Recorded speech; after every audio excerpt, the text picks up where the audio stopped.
मैं अनुभूति संस्था के सभी पदाधिकारियों को और इससे जुड़े तमाम मित्रों को नमस्कार करता हूँ, शुभकामनाएं देता हूँ।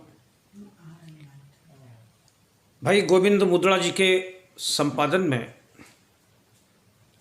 एक ई पत्रिका पुष्पांजलि, जिसका कि आज लोकार्पण करने का मुझे सौभाग्य मिल रहा है, निकाला जाना साहित्य की दुनिया में एक नया प्रयोग है। सच पूछिए तो साहित्य और तकनीकी, लिटरेचर और टेक्नोलॉजी का ये एक ऐसा समागम है जो हमें आधुनिकता का बोध तो कराता ही है, संस्कृति और संस्कारों से जोड़ता है। ये पत्रिका का आज विमोचन समारोह, पुष्पांजलि का विमोचन समारोह के साथ साथ महाकवि पद्मभूषण श्रद्धेय गोपाल दास नीरज की पुण्यतिथि पर उन्हें श्रद्धांजलि देने का भी है। उनकी स्मृति की एक संध्या है।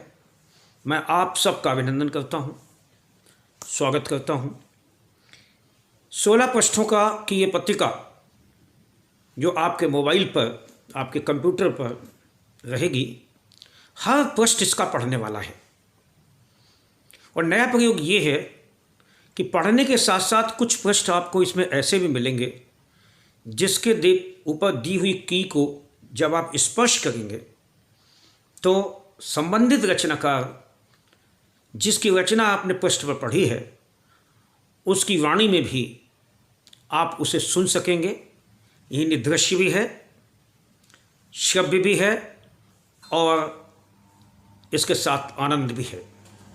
संपादक गोविंद मुद्रा जी ने जो भूमिका लिखी है उस भूमिका में उन्होंने एक शब्द बहुत बढ़िया प्रयोग किया है और उन्होंने कहा है कि ये संपूर्ण आनंद की पत्रिका है। एक ऐसी पत्रिका जिसमें आपको निर्मल आनंद मिलेगा। निर्मल आनंद का प्रयोग किया है उन्होंने, मज़ा नहीं, निर्मल आनंद। मैं उन्हें बधाई देता हूँ। पत्रिका में लेख हैं, कविताएं हैं, जीवन दर्शन है, समाज है, समसामयिकी है, विविधा है और इसके साथ साथ आवरण विशेष का एक पन्ना है, संस्मरण है और गहरे पानी पैठ में जीवन दर्शन की वो मोती हैं जिसमें हम उन लेखों में अवगाहन करके अगर प्राप्त कर लेते हैं तो वो हमें जीने का हौसला देती हैं, सलीका देती हैं। बहुत अच्छी इस पत्रिका में कविताएं भी रहेंगी और जो समसामयिक संदर्भ चल रहे होते हैं जिनसे हम रोज़ रूबरू होते हैं, जूझते हैं, उन पर भी इस पत्रिका में आपको विचार करने का मौका मिलेगा, हौसला संजोने का मौका मिलेगा। एक पृष्ठ इसमें हल्का फुल्का का भी है जिसमें आपको मनोरंजित करने वाली, आनंदित करने वाली, मुस्कुराहट देने वाली कविताएं भी मिलेंगी। सिर्फ 16 पृष्ठों में इतनी सामग्री जो हमारे जीवन को एक आईने की तरह समग्रता के साथ रेखांकित करेगी। ये निश्चित रूप से बिंदु में सिंधु या गागर में सागर भरने वाली बात होगी। एक पृष्ठ पर जो कि ये पत्रिका माननीय नीरज जी की स्मृति में संयोजित की गई है, पहला अंक, तो आपको माननीय नीरज जी के चित्र के साथ एक ऐसा गीत भी पढ़ने को मिलेगा जो प्रायः नीरज जी ने मंचों से नहीं पढ़ा है, लेकिन उन्होंने पूरी चेतना के साथ, पूरी संवेदना के साथ जिया है। मेरा विश्वास है कि आप उस गीत को पढ़कर उस संवेदना से निश्चित रूप से जुड़ेंगे। और ये गीत हमारी माननीय मुद्रा जी और उनकी पूरी टीम ने बहुत ही श्रम करके जुटाया है आप सबके लिए। एक पृष्ठ पर, चूँकि सावन का महीना है, तो एक पृष्ठ पर आपको एक मेरा लेख आया सावन झूम के वो मिलेगा। मैंने उस लेख में भी कहा है और आप सबसे भी कहता हूँ कि अगर हमारे भीतर गांव जिंदा है, बच्चा जिंदा है, तो हमारा उल्लास, जीवन जीने की ऊर्जा कभी नहीं मरती है। बस ये मान के चलिए कि इस पत्रिका में गाँव भी है, बच्चा भी है, मुस्कुराहट भी है, संवेदना भी है, हंसी भी है, खुशी भी है, चिंतन भी है, दर्शन भी है, और बहुत कुछ कम पृष्ठों में वो है जिसे आप सजोना चाहेंगे, जिसे आप अपने जीवन का पथ प्रदर्शित करेंगे, जो एक आलोक की तरह, एक प्रकाश की तरह हमें आगे ले जाएगी। और खुशी की बात ये है, और आपको भी अच्छा लगेगा, कि अपने संपादकीय में श्री गोविंद मुद्रा जी ने एक जगह कहा कि इसकी कीमत सिर्फ आपकी मुस्कान है, यानी कि निःशुल्क है। लेकिन यदि इस पत्रिका के पढ़ने के बाद आपको हौसला बढ़ जाए और आपके होठों पर मुस्कुराहट आ जाए, तो इस पत्रिका के संपादक मुद्रा जी, उनकी पूरी टीम और अनुभूति के सारे लोग ये महसूस करेंगे कि ये मुस्कान ही उन पत्रिका की कीमत है। अंत में मैं नीरज जी को श्रद्धांजलि देते हुए ये कहना चाहता हूँ कि नीरज जी के साथ मैंने लगभग 200 या हो सकता है इससे भी ज़्यादा कवि सम्मेलन के मंच साझा किए। घर परिवार तक मैं उनके गया, उनके साथ रहा। उनके बहुत सारे संस्मरण मेरे पास हैं। बहुत कम लोग ऐसे होते हैं जिन्हें ये सौभाग्य मिलता है। एक फ़कीर जैसे रचनाकार, फ़कीराना अंदाज़, बहुत कम ज़रूरतें, बहुत बड़ा सोच नीरज जी के पास था।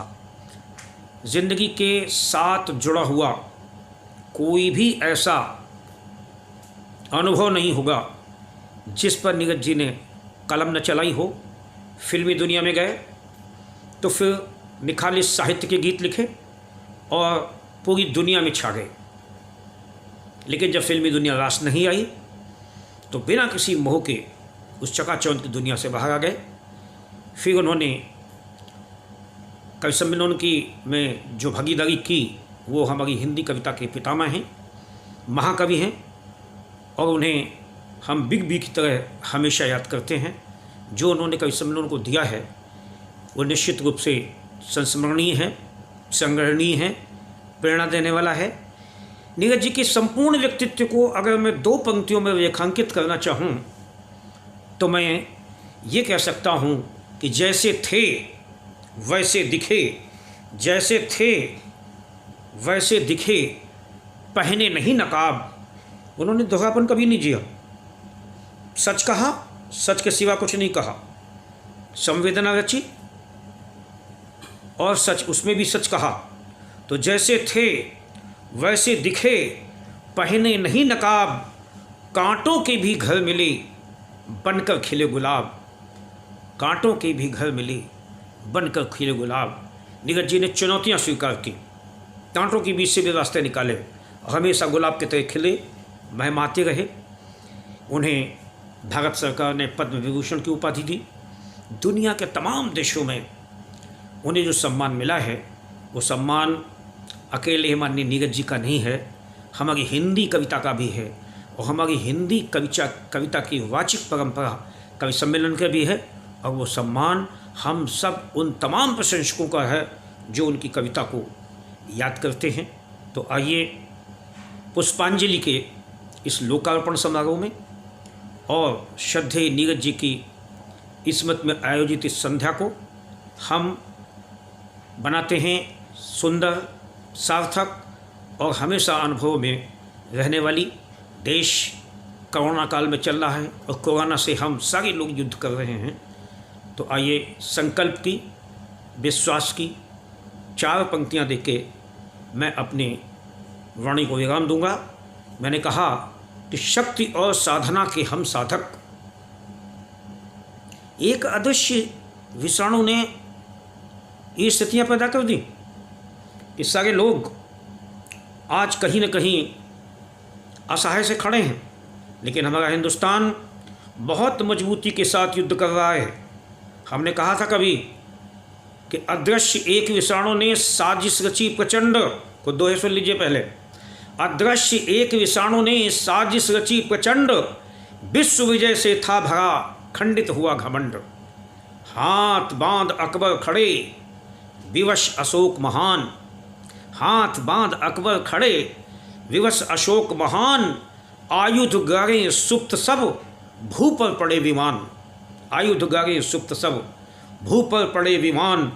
चुप है मंदिर आरती, चुप है मंदिर आरती, चुप चुप हुई अजान। समय कोरोना ने रचा ऐसा कठिन विधान, समय कोरोना ने रचा ऐसा कठिन विधान। और प्रार्थना ये है कि विपत्ति टले शुभ घोष हो। ये काल समाप्त हो संक्रमण का। विपत्ति टले शुभ घोष हो, दया करे भगवान। विपत्ति टले शुभ घोष हो, दया करे भगवान। जिनको धन से मोह था वो भी देते दान, जिनको धन से मोह था वो भी देते दान। जब दान शब्द आया है तो मैं एक बार गंभीरता से कहना चाहता हूँ, और वो ये कहता हूँ, मैं ये मानता हूँ कि दौलत महत्वपूर्ण होती है, लेकिन दौलत से ज़्यादा महत्वपूर्ण होता है दान। अगर दौलत है, चाहे वो ज्ञान की दौलत हो, साहित्य की दौलत हो, शक्ति की दौलत हो, धन की दौलत हो, चेतना की दौलत हो, और उसे समाज में दान न दिया जाए, लोगों तक पहुंचाया न जाए, तो वो दौलत किसी भी काम की नहीं होती, उस दौलत को सम्मान नहीं मिलता। अगर इसको हम यूँ कहना चाहें कि योग्यता मायने रखती है, लेकिन उससे ज़्यादा मायने रखता है योगदान, तो यही बात होगी कि दौलत मायने रखती है, लेकिन उससे ज़्यादा मायने रखता है दान। इस संस्था अनुभूति ने, उसके संचालकों ने, गोविंद मुद्रा जी ने और उनकी पूरी टीम ने जो भी दौलत जुटाई है, जिस तरह की दौलत जुटाई है, ज्ञान की, विज्ञान की, धन की, साहित्य की, उसका जिस तरह से दान करते हैं और समाज के लोगों तक पहुंचाते हैं, वो निश्चित रूप से अभिनंदनीय है, प्रणम्य है, याद की जाने वाली है, और आप याद भी करेंगे। मैं ये पंक्तियां कहता हूं कि इस कोरोना काल से हम ऐसे पुण्य, ऐसे संवेदनशील, ऐसे साधक लोगों के साथ रहकर और संवेदना से आगे बढ़कर जीतेंगे। तो मैंने कहा कि शक्ति और साधना के हम साधक, शक्ति और साधना के हम साधक, योग हमारा विज्ञान जीतेगा।